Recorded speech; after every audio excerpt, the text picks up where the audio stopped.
Alright, what up, peeps? Welcome back to the flip side. The political scene is getting out of control. Project 2025, Presidential Transition Project. Oh my god. You know, I'm going through this, and it's seeming to me almost like a fucking modern day manifesto.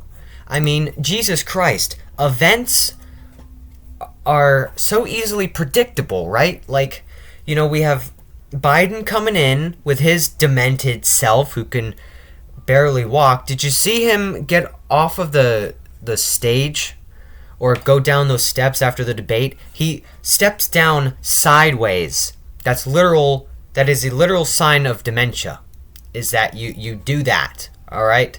My own mother worked at a dementia care facility, all right? She comes home talking about that stuff all the time. Oh, man, this old person was doing this and that. That's a clear sign. I see people doing that on TV all the time. People do that at my care facility and stuff like that. So, I mean, you can look it up. You can look it up. But, so, you have this person who is barely functioning in office.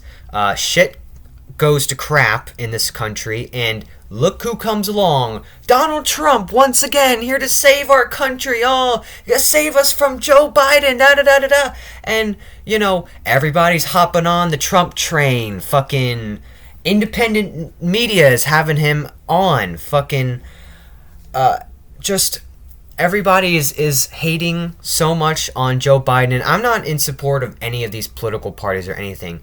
And, you know, with everyone saying that, oh, Biden did so bad in the election, he should drop out. And then there's people, you know, talking about, well, I could be his replacement. Fucking Gavin Newsom. And, I don't know, Kamala Harris.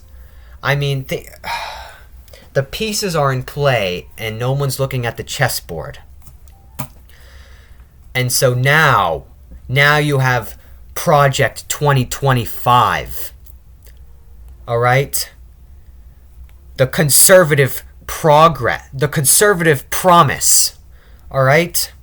This is an agenda, okay? They use the word agenda, all right? We're prepared by and for conservatives who will be ready on day one of the next administration to save our country.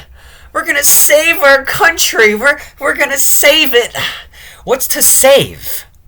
There's nothing to save. The Heritage Foundation. Ah. The next president will enter office on January 20th, 2025 with a simple choice. Yeah, Trump will enter office on 2025 with a simple choice. Greatness or failure. Oh, it will be a daunting task, but no more so than every other generation of Americans has faced and passed. Oh man, the best effort of the conservative movement in 2023 and the next conservative president's last opportunity to save our republic. Oh no. Fucking next conservative president's last opportunity. Guys, if we don't vote conservative or we don't vote right, this is going to be our last opportunity or else failure. There won't be greatness if we don't get Trump in. There will be greatness or failure. We have to get Trump in to achieve greatness. And we all know that, you know, a Democrat getting into office doesn't count as greatness in their eyes. So Trump's going to get in office and he's going to have two choices. Greatness or failure. I fucking hate this shit. Can you feel it? Can you feel the hate in my fucking can you feel the vileness in my tone? This is how much crap I hate it. I hate both sides. I hate the freaking pride parades and the marches and the Black Lives Matter protests and the burning and the damage. I hate the protesting. I hate the feminism. I hate it. And I hate the Trump rallies. I hate the right-wing movements. I absolutely hate it because these people are too stupid to realize that there is nothing we can do. There is nothing that we ever could have done to stop the machinations of the unelected bureaucrats that are in control and have been in control since day one. All right? They were in control of the Indians once they came to this country in the 1600s, enslaving them, buying the Indians from the other Indians that had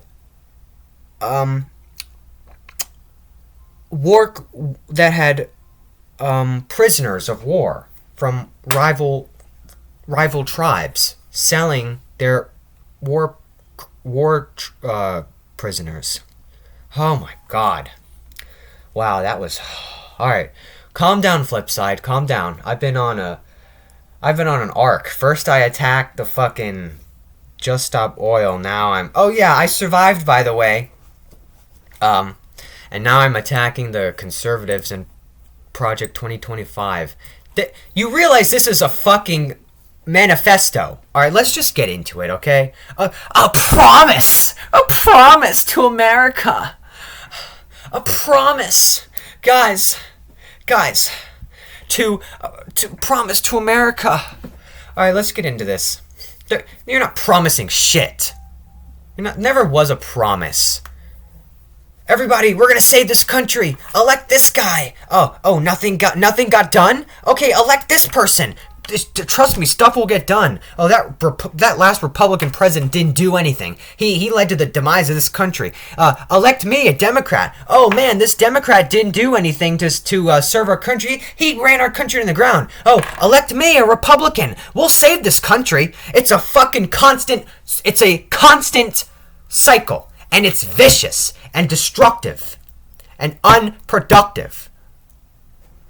Let's just get into this, okay? 44 years ago, the United States and the conservative movement were in dire straits. Both had been betrayed by the Washington establishment and were uncertain whom to trust. Both were internally splintered and strategically adrift. Worse still, at that moment of acute vulnerability and division, we found ourselves besieged by existential adversaries, foreign and domestic. The late 1970s were by any measure a historic low point for America and the political coalition dedicated to preserving its unique legacy of human flourishing and freedom.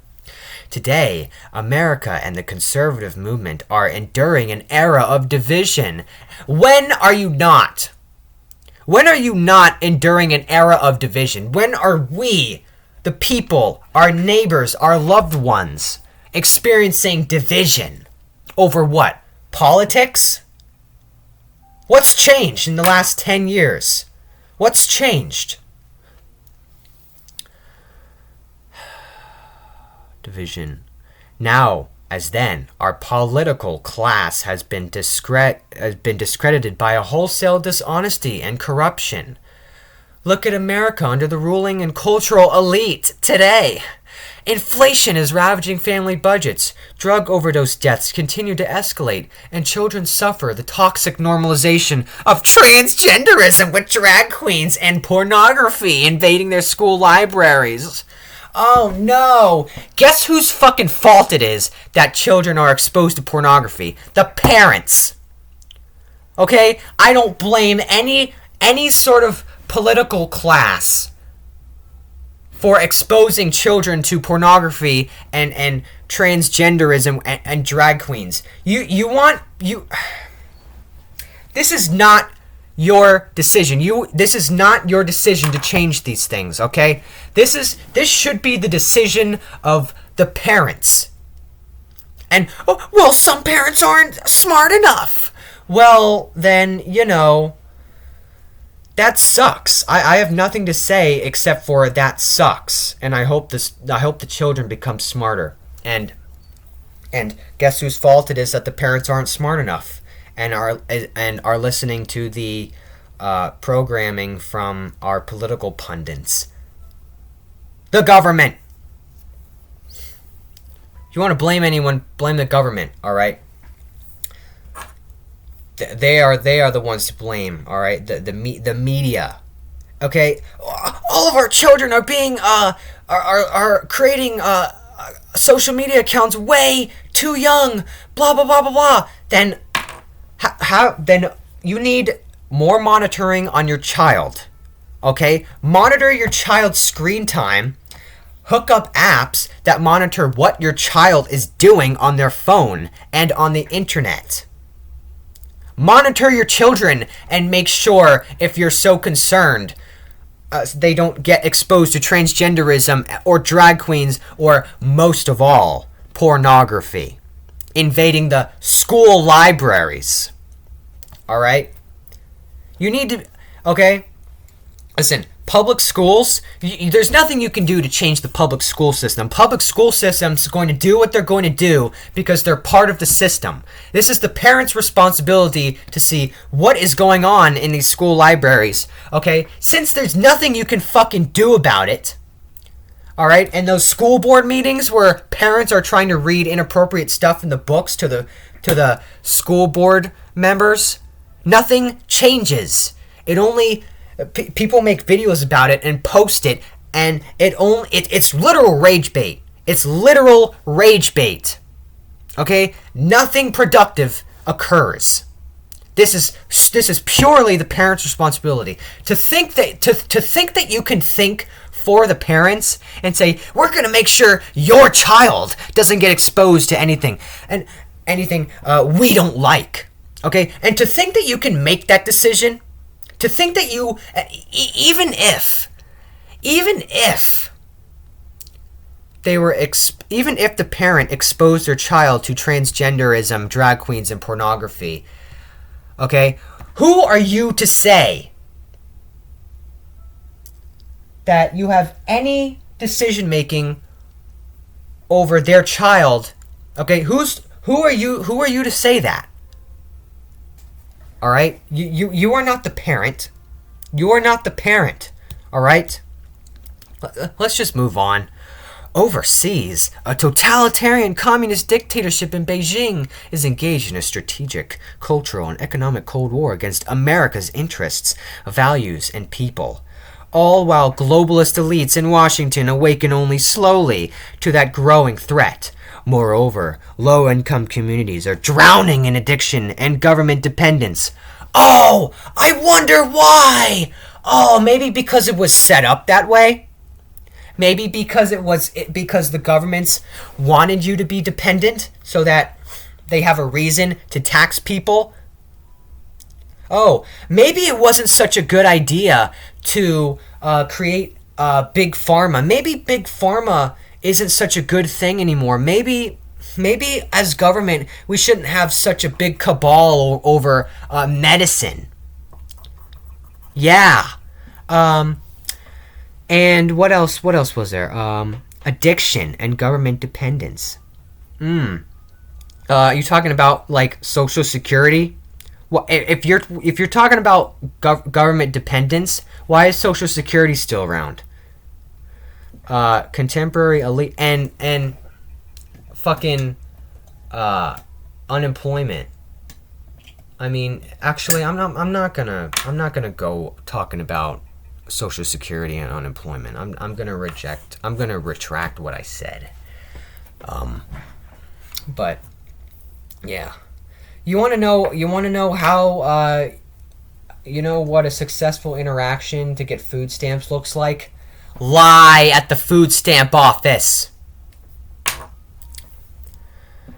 Contemporary elites have even repurposed the worst ingredients of 1970s radical chick to build the totalitarian cult today known as the Great Awakening. And now, who's called it the Great Awakening? And now, as then, the Republican Party seems to have little understanding about what to do. Most alarming of all, the very moral foundations of our society are in peril! Yet students of history will note that, notwithstanding all those challenges, the late 1970s proved to be the moment when the political right unified itself and the country and led the U.S. to historical, political, economic, and global victories. And you know what? You don't speak for us when you say all of our moral foundations. Okay? Whose moral foundations? Your moral foundations? Like the government pundits like to talk our morals and our traditions. What fucking traditions? This is a diverse country. Talking about white traditions? What are you talking about? White, black, indigenous, Asian? What? What traditions? What American traditions? There is no American traditions. There is no such thing as American traditions. What? What strictly American traditions are you talking about? Voting? What are you talking about? Okay, this is a diverse and cultural country. Okay, there is no specific moral foundation of our society. Our society? What? Your society? Are in peril. Are in peril. Oh my God. The Heritage Foundation is proud to have played a small but pivotal role in that story. It was early 1979, amid stagflation, gas lines, and the Red Army's invasion of Afghanistan.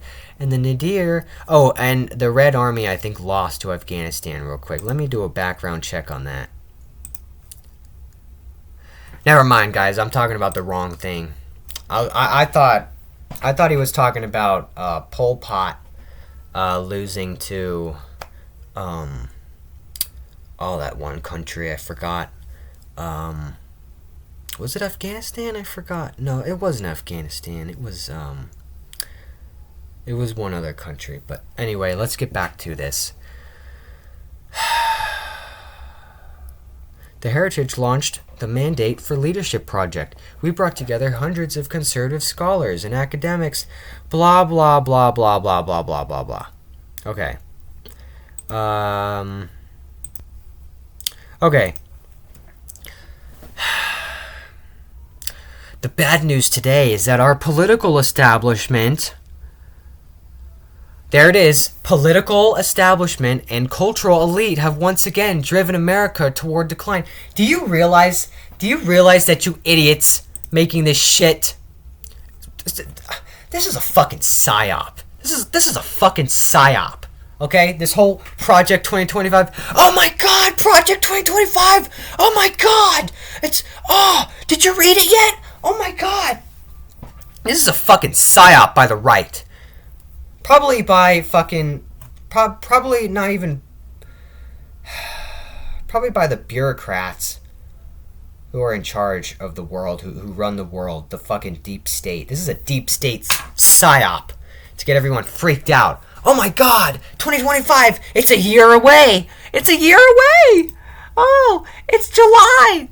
It's July. It's almost here, guys. It's almost here. This next election, we'd better decide who we're gonna vote for. Oh my God! If we don't want 2025 to come to vote, to come to fruition, I think we need to vote for Joe Biden. We need Project 2025 to come to fruition. Look what Joe Biden's done to this country. We have to vote Donald Trump in to save this country from the radical left. Fucking ridiculous. This is ridiculous. This shit, I'm sorry. This shit is pissing me off. This is pissing me off. These people that release this stuff act like they're the saviors. They act like they're your saviors. Anyway, they act like they're your saviors. Oh, we're doing this to save our country. We're doing this to help the people. The people, us, in government, with more money than we can imagine, are trying to save you, the little peons, the proles. Because we have to save you. We know better. We have to save you. You have to let us save you. You need to be convinced that we know how to save this country and that we know what's best for you. Fuck you. How about that? Fuck you. Cultural elite have once again driven America towards decline. The good news is that we know the way out, even though the challenges today are not what they were in the 1970s. Guys, we know the way out. Guys, we know, and we're going to tell you. We're going to tell you the way out. I already talked about this. Anyway, conservatives should be more confident that we can rescue our kids. We're going to rescue your kids, whether you like it or not. Reclaim our culture. What culture? What culture? American culture. There is no one culture. There's white culture. There's black culture. There's Hispanic culture. Asian culture. What fucking culture? Voting? Voting? What? 4th of July? First of all, people only celebrate 4th of July because they get to set off fireworks and have family get-togethers. That's it. We don't give a fuck about this country. We know what little this country has done for us. Okay? The only reason that we are a stable country is because they want it to be, okay? We could be like Russia. We could be like China. We could be like some shithole in the South. If we wanted it to, but we have to have it set this way because we have to have it set this way so that we can be the most powerful country in the world. We have to have it set this way so that the people in this country can stay satisfied, so that we can fatten them up and keep them dependent on our government money, and so that we can keep them trapped as much as possible. Make it hard to develop a future for yourself, and so that they can't. We have to do what we can so they can't rise up against us. That you want to know why things are so comfortable in the U.S.? Because if it weren't, we would rise up and destroy the powers that be. Because I know the people in this country. The people in this country are smart. All right? All right? We don't need to. Look at our country is the greatest country in the world. We don't need to do. It's the least of all of the evils. All right? If you want to even understand just how shit our country was before it even came to be, the early history of us dealing with the Indians, read 1491, all right, and 1493, all right. I'm on 1491, and there's already some gruesome facts about the shit we did, and the shit that we and the Indians did together, all right. Selling Indians as slaves. What a sick joke. Like Chuck. What a sick joke. Conservatives should be more confident that we can rescue our kids, reclaim our culture, revive our economy, and defeat the anti-American left at home and abroad. We did it before, and we will do it again. As Ronald Reagan put it. I don't want to hear what Ronald Reagan said. I don't need to hear a word that came out of his mouth. He was a fucking actor before he became a president. He was an actor. This is the duty history has put before us, and the standard by which our generation of conservatives will be judged. And we should not want it any other way. We? Who's we? You? The conservatives? The legacy of mandate for leadership, and indeed of the entire Reagan revolution, is that if the conservatives want to save the country, we need a bold and courageous plan. Yeah, it's called electing Trump. That's your plan. That's your grand plan. Is Jesus Christ. That's your grand plan, isn't it? We only need to get Trump in prior to 2025. It starts with you, with the government putting Trump back in office. That's what it starts with. This shit isn't going to come to be because we're going to have civil war. Anyway, here we go. I'm going to go through all three of these promises, And then probably going to end the video there. This is dragging on. This is about 25 minutes so far. Promise. Okay. Yeah, and then I'm going to stop. I'm going to stop there. So we're going to go through each one of these promises. We promise you. We promise you we're going to do this. Trust us. Trust us, guys. Promise 1. Restore the family as the centerpiece of American life and protect our children. You ain't protecting my children. I'm protecting my children, not you. I'm protecting myself. Anyway, the next conservative president. You mean Trump? Trump must get to work pursuing the true priority of politics, the well-being of the American family. In many ways, the entire point of centralizing political power... There it is! Centralizing political power is to subvert the family. Its purpose is to replace people's natural loves and loyalties with unnatural ones. You see this in the popular left-wing aphorism. Government is simply the name we give to the things we choose to do together. But in real life, most of the things people do together have nothing to do with government. These are the mediating institutions that serve as the building blocks of any healthy society. Marriage, family, work, church, school. First of all, do not include this in your political manifesto. You never mix church and politics together. Fuck you. I'm keeping my church separate from my politics. School, and you should keep your school separate as well. As much as public school is part of government and most colleges. You could ignore most of the government part. Volunteering. Okay, the name real people give to things we do together is community, not government. Our lives are full of interwoven, overlapping communities, and our individual and collective happiness depends upon them. But the most important community in each of our lives and the life of the nation is the family. Okay.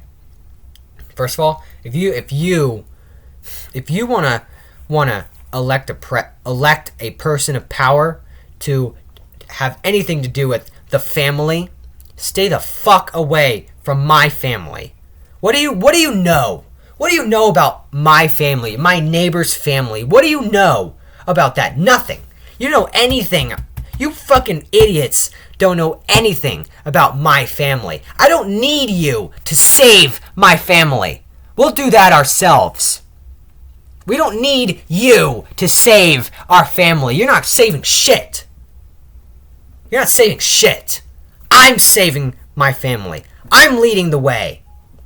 Like, Paul Atreides. I'm leading the way. Anyway, today, the American family is in crisis. Not my family. You don't know about my family. 40% of all children are born to unmarried mothers, including more than 70% of black children. There is no government program that can replace the hole in a child's soul cut out by the absence of a father. Fatherlessness is one of the principal sources of American poverty, crime, mental illness, teen suicide, substance abuse, rejection of church, and high school dropouts. So many of the problems government programs are designed to solve, but can't, are ultimately problems created by the crisis of marriage and the family. The world has never seen a thriving, healthy, free, and prosperous society where most children grow up without their married parents. Oh, there's a commercial going off in the other room. If current trends continue, we are heading towards social implosion. Okay, alright. First of all, you want to know why 70% of black children are growing up fatherless, according to Project 2025. But I know this, most are growing up without a father. It has 100% to do with culture. That's it. And you know who fucked black culture ever since the beginning? You know who brought them here and fucked them? The government. Alright? Yeah, I'm getting into race, and I'm talking about slavery. Oh, Flipside vids never became so left-leaning. I'm not left-leaning. I'm pointing out that the government has the powers that be in the West have fucked black people from the beginning, bringing them over here from Africa and enslaving them and setting them free under this fucking hellhole. All right. There's still some racism from the government today. I mean, it's never not going to go away. The consequences are still here. I mean, if our government was not such shit, maybe all of our cultures would be a bit better, you know? I mean, yeah, I know if history didn't go this way for the blacks, it would just be that for everyone else, right? And I'm not saying this is strictly happening, and I'm not saying it was all done to the blacks. Oh, you know, I'm not trying to speak for the blacks. All I'm saying is, you know, now you think you can solve the problem you created. No, you're not solving shit. All right, nothing has gotten better over the last 10 years. Nothing. Anyway, and why is it everything to do with culture, nothing to do with race? Because guess what affects culture? The government. The government affects culture with media, with laws, with just how they have society function. It affects people's cultures. All right? It affects them. And it certainly affects them when you sold them into slavery hundreds of years ago. So there's that. And I'm talking strictly U.S., okay? I'm talking strictly United States. The world has never seen... Okay, blah, blah, blah. Furthermore, the next conservative president must understand that using government alone to respond to symptoms of the family crisis is a dead end. Federal power must instead be wielded to reverse the crisis and rescue American kids from familial breakdown. I'm just going to ignore how they think they're going to rescue shit. They're going to rescue my kids from da-da-da. The conservative promise includes dozens of specific policies to accomplish this existential task. Some are obvious and long-standing goals, like eliminating marriage penalties in federal welfare programs and the tax code and installing work requirements for food stamps. But we must go further. It's time for policymakers to elevate family authority, formation, and cohesion as their top priority, and even use government power, including through the tax code, to restore the American family. You know, I would love to hear a specific definition from Project 2025, or I would love to hear a conservative definition of the American family. All right? What's the American family to black culture? What's the American family to Hispanic culture, to Asian culture, to cultures around the world? All right? And I'm saying this because there is no specific American family. Because I've said this before and I'll say it again. We are a diverse and diversely cultural country. There is no official American family trademark. All right, what do you classify? Here's what I'm going to guess. I'm going to guess that what Project 2025 means by American family trademark, they mean we're just going to go white, male, and female as the father. The father goes out and does the work, and the mother stays home, takes care of the kids, cleans the house, and cooks the dinner. and the children go to a Catholic school or whatever, and they go to church every Sunday, and they say the pledge every morning and they pray during dinner. I mean, you should pray during dinner, but I'm just saying, your typical white 50s family. That's what I think they're talking about. Today, the left is threatening the tax-exempt status of churches and charities that reject woke progressivism. They will soon turn Christian schools and clubs with the same totalitarian intent. Alright, hold on, give me a moment. Alright, I love this tactic from the right. I love this tactic they do. The left and the elites are threatening our religion. Our religion and traditions are under attack. We can't, they think it's bad that we celebrate Christianity, and, they're mocking us, and our religion is under attack. We have to do something. It's not under attack. It's under attack for you when you turn everything political, when you involve politics in your religion, which is not something Jesus or God wants you to do. Separate your religion from your politics, and everything will be just fine. Okay? People attacking Christianity and Catholicism, and my religion's under attack by this party and that party. That's an illusion. That is an illusion. All right? That's crazy talk. You hear this shit from Fox News. And alt-right content on the internet. That's what you hear that from. Our culture and our religion is under attack by the elite left and the woke. If we don't do something soon, we won't be able to send our kids to the right schools and fuck you.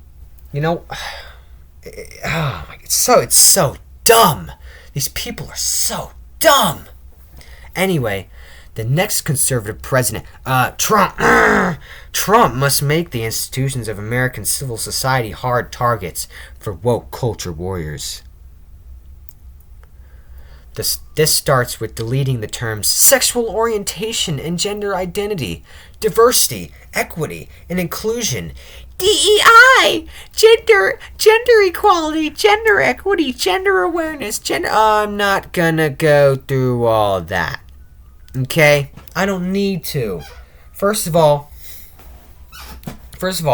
sexual orientation. Alright? Everything of your sexual orientation, you are either, number 1, straight, you are, number 2, gay, and you are either, number 3, bisexual. Alright? That are your 3 choices for sexual orientation. Everything else is an illusion. Everything else is delusion. You are not pansexual or attracted to transgenders. All right? What were they born as? Oh, if you like them, you have a crush on them, then you're gay, or you're straight because they were born as a woman, or they were born as a guy. Okay, then you're gay.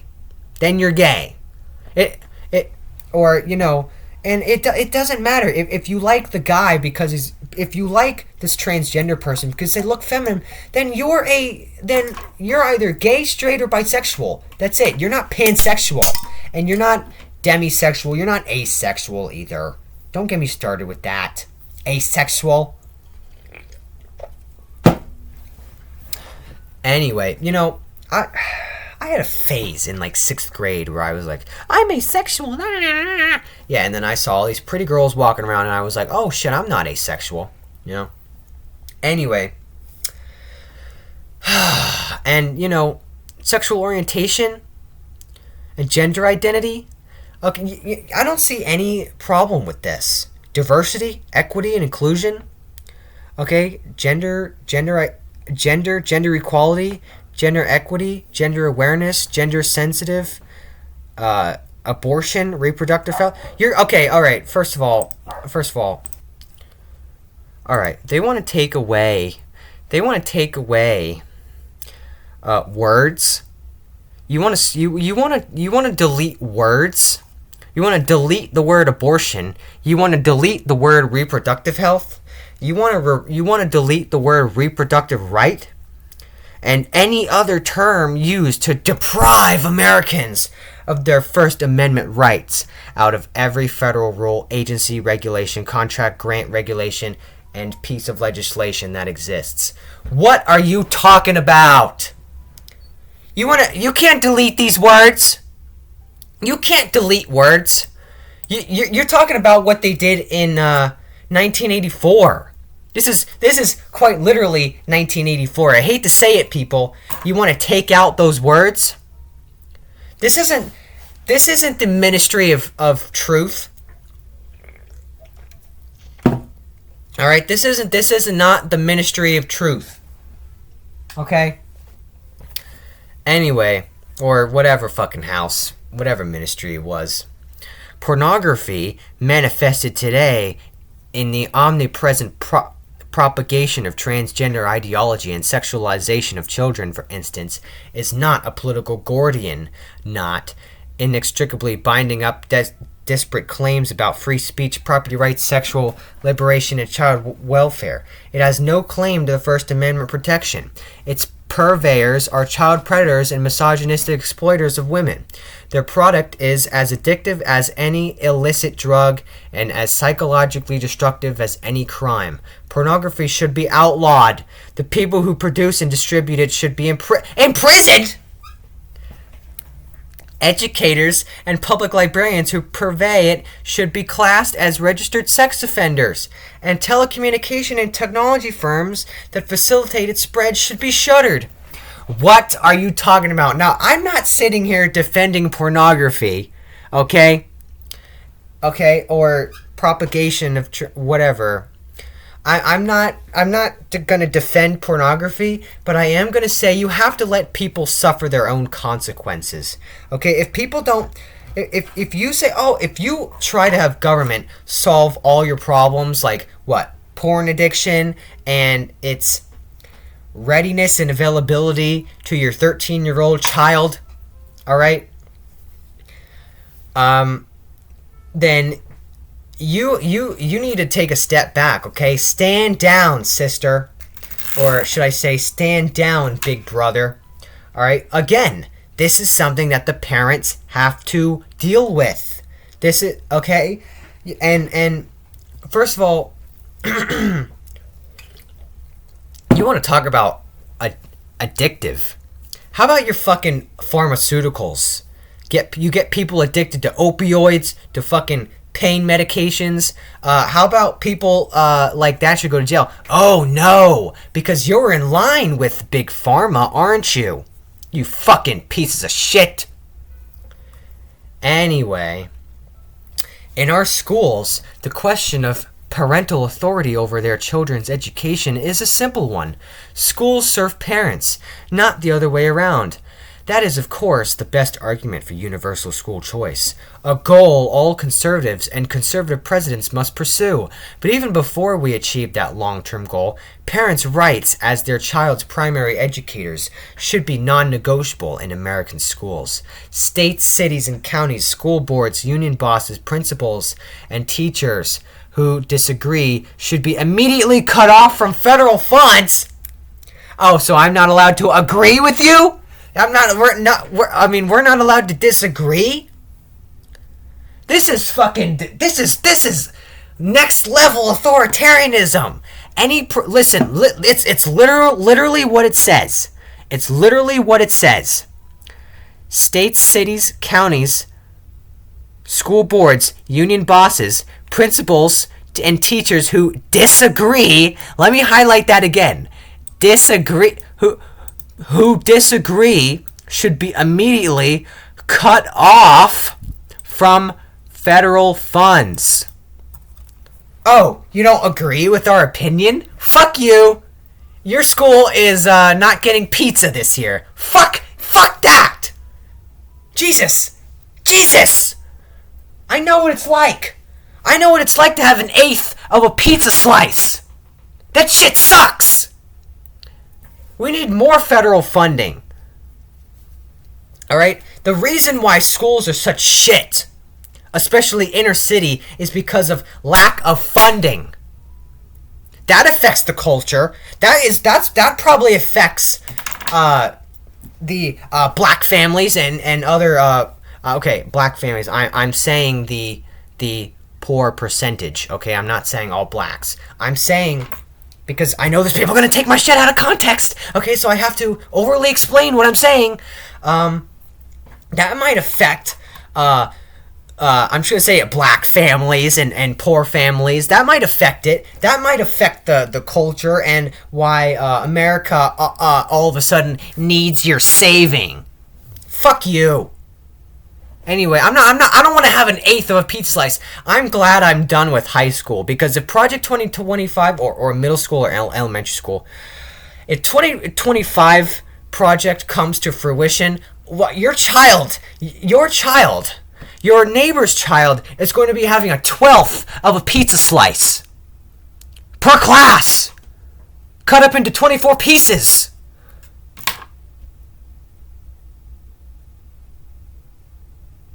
Yeah, let that sink in, motherfucker. Anyway, the noxious tenets of critical race theory and gender ideology should be excised from the curricula in every public school in the country. These theories poison our children, who are being taught, on one hand, to affirm that the color of their skin fundamentally determines their identity and even the moral status, while on the other, they are taught to deny the very creatureliness that inheres in being human and consists in accepting the giveness of our nature as men or women. Allowing parents or... Okay, here we go. You know what? If you just ban these things, these sort of thought processes, people are going to do it anyway out of spite. Okay? Because they don't like you. They're going to do it out of spite. Alright? They already did it, electing Joe Biden as a president out of spite from Trump and the Republicans. They voted for Biden because they hated Trump so much. Oh, and guess who's going to vote for Trump because they hate Biden so much? Other side. Oh, it's a vicious cycle. Anyway, you have to actually it's good to have this shit around, because then you can learn how not to think and what stuff to stay away from, because people are going to want to break the law, okay, no matter what it is. If you outlaw something, it's going to become more dangerous and going to go underground, just like drugs. All right, look what happened when you banned methamphetamine. I don't care that it's an addictive substance and it's a dangerous substance. Look what happened. You got Walter White, you got Heisenberg, okay? You got Gus Fring, you got Jesse Pinkman, you got Mike. All right, look what happened. You got Better Call Saul. All right, look what happened. Anyway, that should be a warning.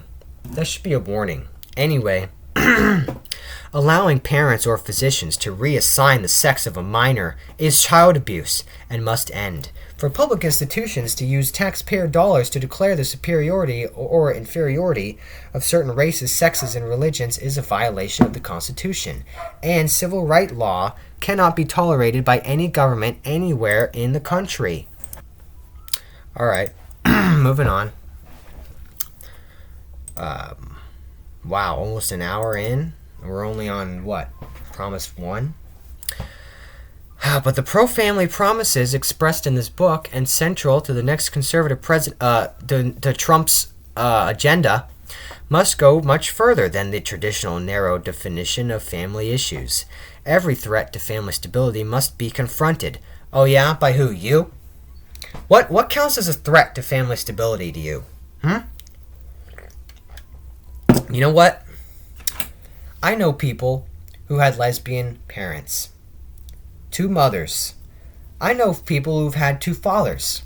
They came out just fine. So what counts as a threat to family stability? What counts as a threat to you? This resolve should color each of our policies. Consider our approach to big tech. The worst of these companies prey on children, like drug dealers, to get them addicted to their mobile apps. Many Silicon Valley executive families executives famously don't let their own kids have smartphones, they nevertheless make billions of dollars addicting other people's children to theirs. TikTok, Instagram, Facebook, Twitter, and other social media platforms are especially designed to create digital dependencies that fuel mental illness and anxiety, to fray children's bonds with their parents and siblings. Federal policy cannot allow this industrial-scale child abuse to continue. How about the parents can't let this industrial-scale child abuse to continue? How about that? Not you. We don't need you. Okay? Let the companies do their things and let the parents decide. Okay? Let the fucking parents decide how to parent their children. Alright? Let them set the boundaries for their children, not government. Finally, the conservatives must gratefully celebrate the greatest pro-family win in a generation, overturning Roe v. Wade, a decision that for 5 decades made a mockery of our Constitution and facilitated the deaths of tens of millions of unborn children. But the Dobbs decision is just the beginning. Conservatives in the states and in Washington, including in the next conservative administration, the next Trump administration, should push as hard as possible to protect the unborn in every jurisdiction in America. In particular, the next conservative president should work with Congress to enact the most robust protections for the unborn that Congress will support while deploying existing federal powers to protect innocent life and vigorously complying with statutory bans on the federal funding of abortion. Conservatives must ardently pursue these pro-life and pro-family policies while recognizing the many women who find themselves in immensely difficult and often tragic situations and the heroism of every choice to become a mother. Alternative options to abortion, especially adoption, should receive federal state support. In summary, the next Trump has a moral responsibility to lead the nation in restoring the culture of life in America again. Oh man, imagine governments thinking that they can make decisions for women's health. Imagine not thinking that abortion should be a conversation between the husband, the wife, and the doctor. Imagine thinking that you know better. Imagine thinking imagine thinking these things. Couldn't be me. It could only be government? What? Oh, that's all I'm gonna say. Oh man. Promise 2. Promise 3. Promise 4. Best effort. Okay, let's get through this, everybody. Wait, what was that down there? What was that? Okay. Promise 2, everybody. Let's get into this. Relatively short. Promise 2. Dismantle the administrative state and return self-governance to the American people. Of course, the surest way to put the federal government back to work for the American people is to reduce its size and scope back to something resembling the original constitutional intent. Okay. Conservatives desire a smaller government, not for its own sake. No. Libertarians desire smaller government. Conservatives desire Republicans and Trump. I think you got that confused, buddy boy, buckaroo, buddy old pal. But the Washington establishment doesn't want a constitutionally limited government because it means they lose power and are held more accountable by the people who put them in power. All right, number 1. This is such a lie. The federal government back to work for the American people is to... it was never to work for the American people. It was the other way around. The American people worked for the federal government, okay? They had to give up money for the federal government. You know what that's called? It's called taxes. the original constitutional intent. I just want you people to know that the Constitution was only written by white males for white males, not women, not minorities. There you go. All right. Anyway, because why? Because it was written in that time where women and minorities didn't have as many rights as they do today. So these people talking about we need something resembling a constitution. You want something resembling white male power only? You want something like that? You want to base our future off of a constitution written for white males? Yeah, only? Fucking idiots. Anyway, like restoring popular sovereignty, the task of reattaching the federal government's constitution and democratic tethers calls to mind Ronald Reagan's observation that there are no easy answers, but there are simple answers. In the case of making the federal government smaller, more effective, and accountable, the simple answer is the Constitution itself. Oh, white male power itself. The surest proof of this is how strenuously and creatively generations of progressives and many Republican insiders have worked to cut themselves free from the strictures of the 1789 white male power and the subsequent attendant amendments. Consider the federal budget. Under current law, Congress requires to pass a budget and 12 issue specific spending bills comporting with it every single year. The last time Congress did so was in 1996. Congress no longer meaningfully budgets, authorizes, or categorizes spending. Instead, party leaders negotiate one multi-trillion-dollar spending bill, several thousand pages long, and then vote on it before anyone literally has had a chance to read it. Debate time is restricted. Debate time is restricted. How long are we going to go? 5 hours?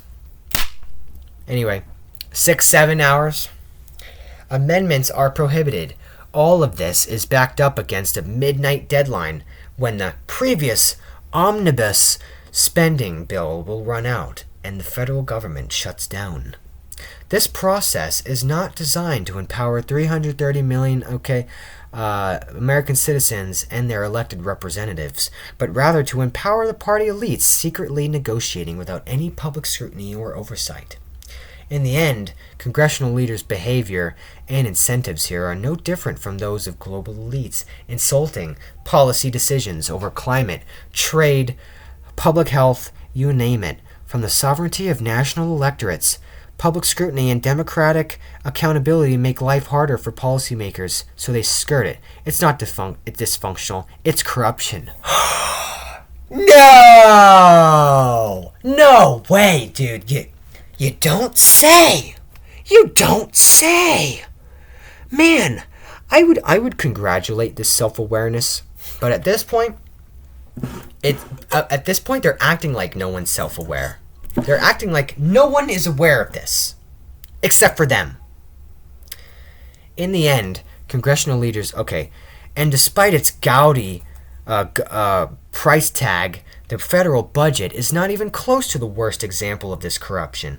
That distinction belongs to the administrative state, and dismantling of which must a top priority for the next conservative for Trump. The term administrative state refers to the policy-making work done by the bureaucracies of all the federal government's departments, agencies, and millions of employees. Under Article 1 of the Constitution, all legislative powers herein granted shall be vested in a Congress of the United States, which shall consist of a Senate and a House of Representatives. That is, federal law is enacted only by elected legislators in both houses of Congress. This exclusive authority was part of the framers' doctrine of separated powers. They not only split the federal government's legislative, executive, and judicial powers into different branches, they also gave each branch checks over the others. Under our white male power, not mine, but theirs. Under their white male power, the legislative branch, Congress, is far and away the most powerful and, correspondingly, the most accountable to the people. Yet, whenever I hear the Constitution, I just think of white male power. In recent decades, members of the House and Senate discovered that if they give away that power to the Article 2 branch of government, they can also deny responsibility for its actions. So today in Washington, most policy is no longer set by Congress at all, but by the administrative state. Given the choice between being powerful but vulnerable or irrelevant but famous, most members of Congress have chosen the latter. Congress passes intentionally vague laws that delegate decision-making over any given issue to a federal agency. That agency's bureaucrats, not just unelected but seemingly unfireable, then leap at the chance to fill the vacuum created by Congress's preening cowardice. The federal government is growing larger and less constitutionally accountable, even to the president, every year. No, you don't say! Did you just realize this? No way, dude! It's growing larger and less constitutionally accountable every year? What? That's crazy talk! Ain't no way, man! A combination of elected and unelected bureaucrats at the Environmental Protection Agency quietly strangles domestic energy production through difficult-to-understand rulemaking processes. Bureaucrats at the Department of Homeland Security, following the lead of a feckless administration, order border and immigration enforcement agencies to help migrants criminally enter our country with impunity. Bureaucrats at the Department of Education inject racist, anti-American, ahistorical propaganda into America's classrooms. Bureaucrats at the Department of Justice force school districts to undermine girls' sports and parents' right to satisfy transgender extremists. What about boys' sports? Ever thought of that? Oh, it's just boys dominating. What about girls? Girls can dominate too. Hey, every now and then. Sounds nice. Anyway, okay, that was so dumb. Anyway, broke bureaucrats at the Pentagon forced troops to attend training seminars about white privilege. And bureaucrats at the State Department infuse U.S. foreign aid programs with woke extremism about intersectionality and abortion. Yeah, you're not allowed to say abortion anymore. You're not allowed. Hey, dude. Yeah, Trump just got in office. You're not allowed to say abortion anymore. Hey, don't look at me. Project 2025. I'm just doing my job, man. Unaccountable federal spending is the secret lifeblood of the Great Awakening. Nearly every power center held by the left is funded or supported one way or another through the bureaucracy of Congress. Colleges and school districts are funded by tax dollars. The administrative state holds 100% of its power at the sufferance of Congress, and its insulation from the presidential discipline is an unconstitutional fairy tale spun by the watching dumb establishment to protect its turf. Members of Congress shield themselves from constitutional accountability, often when the White House allows them to get away with it. Cultural institutions like public libraries and public health agencies are only as independent from public accountability as elected officials and voters permit. Let me be clear. The most egregious regulations promulgated by the current administration come from one place, the Oval Office. The president cannot hide behind the agencies, as his many executive orders make clear. In his is the responsibility for the regulations that threaten American communities, schools, and families. A conservative president, Trump, must move swiftly to do away with these vast abuses of presidential power and remove the career and political bureaucrats who fuel it.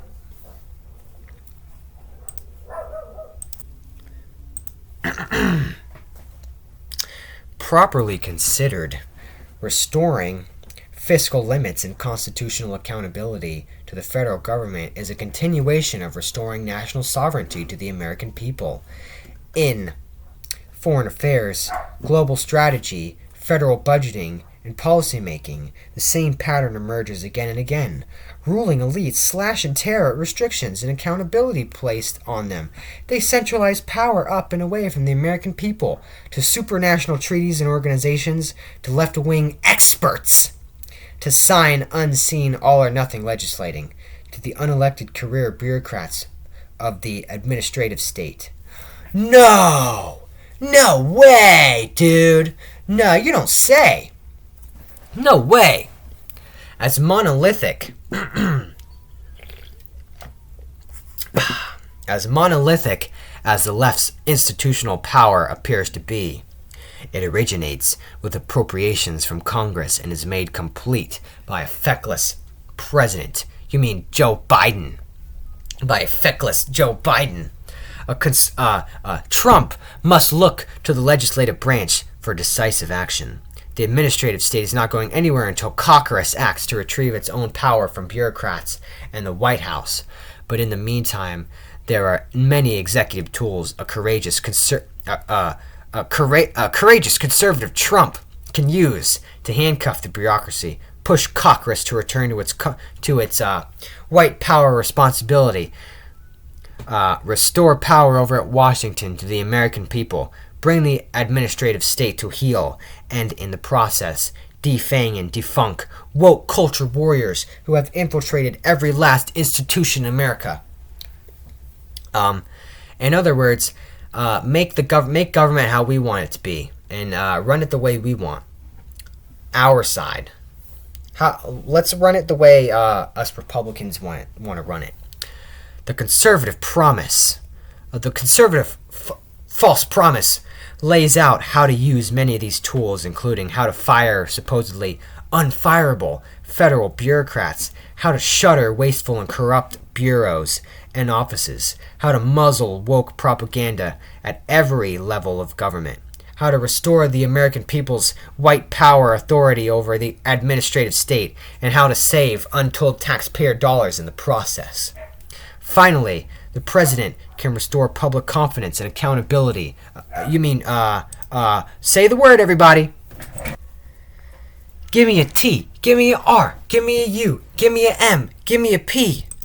Trump. Let's see. Where was I? Oh, yeah.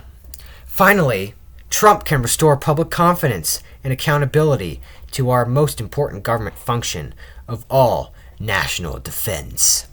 The American people desire a military full of highly skilled servicemen and women who can protect the homeland and our interests overseas.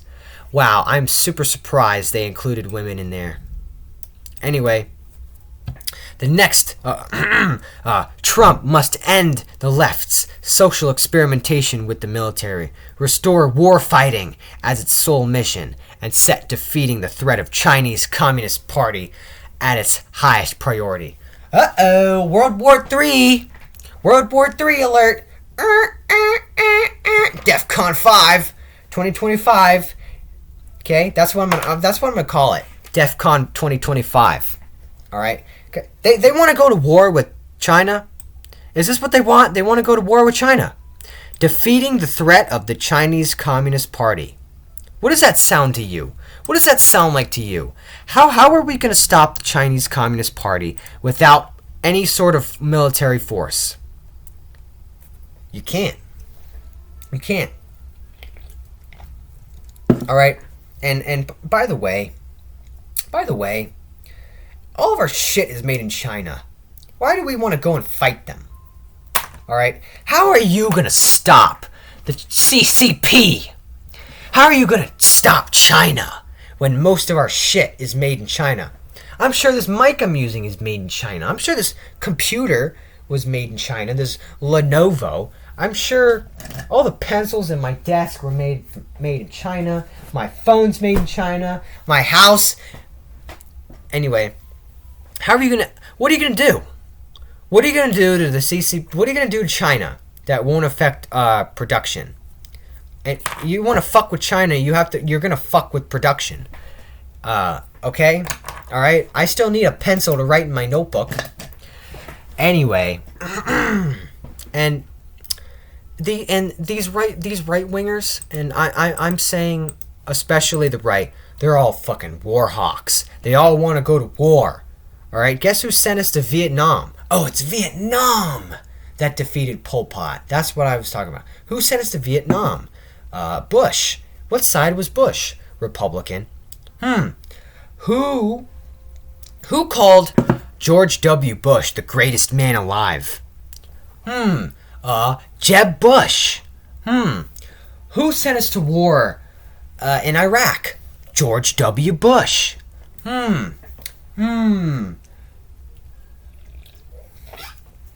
Who beat Obama's record in drone strikes? Donald Trump.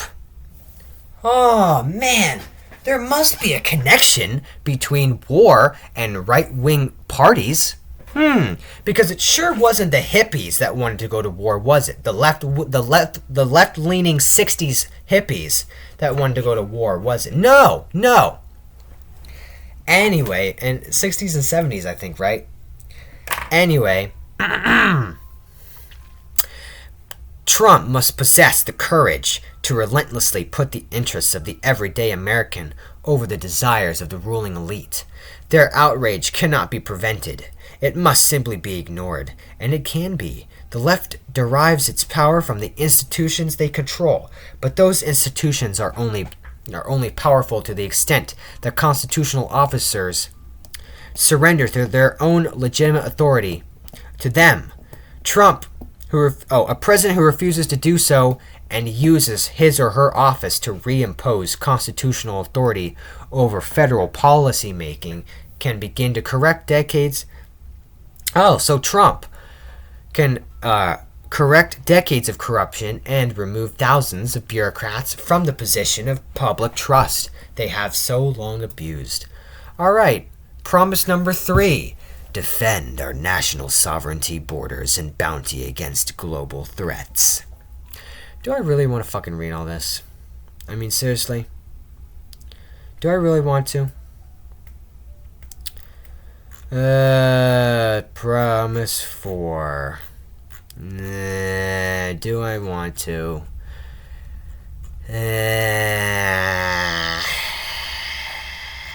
I mean, we're sort of like an hour in. I think you guys get it, right? You guys get it, right? Like, oh God. You know what? I'm going to make another video on this, but I have to stop at number 3. I have to stop at number 3. I don't know how long I can go on without losing brain cells. We're going to come back to this sometime in the near future. If not this week, then next week. But we're definitely reading the rest of this forward. And maybe we'll read a little bit more if you guys want to. Alright? Because this needs to be addressed to the American people. Alright? Alright? And my people that watch my channel and I'm associated with, yes, we are American people, but we are not quote-unquote American people, okay? Alright? I just want you to know that. I just want you to know that. Alright? Conservatives and Republicans and Project 2025, screw all of you. I am your enemy. I am your enemy. Alright? We, on the Flip Side Vids channel, are your enemy. Your vision will never come to pass. Never. We will do everything in our power to resist your propaganda and your machinations to take over this country. We will do everything we can to do so. And if you have to come arrest us because we said the word abortion, then I have already won. Because if you had to extend such a force to come after me, then I've already won. So, that is my message. I hope you all take that to heart, and I hope this video gets spread around, because all this needs to be addressed. We're going to come back. We're going to read through the rest of the beginning. It's just the beginning. That's just the beginning, everybody. All right, we're on page 42, and there is plenty more. All right, there is what the fuck? There's over 900 pages. I'm not reading all of 900 pages. Rest assured. All right, but we're gonna come back to this next week. Definitely gonna finish up reading reading most of this. But with all that said, I will see you all next week back on the flip side. And I'm already losing my voice. So, see ya.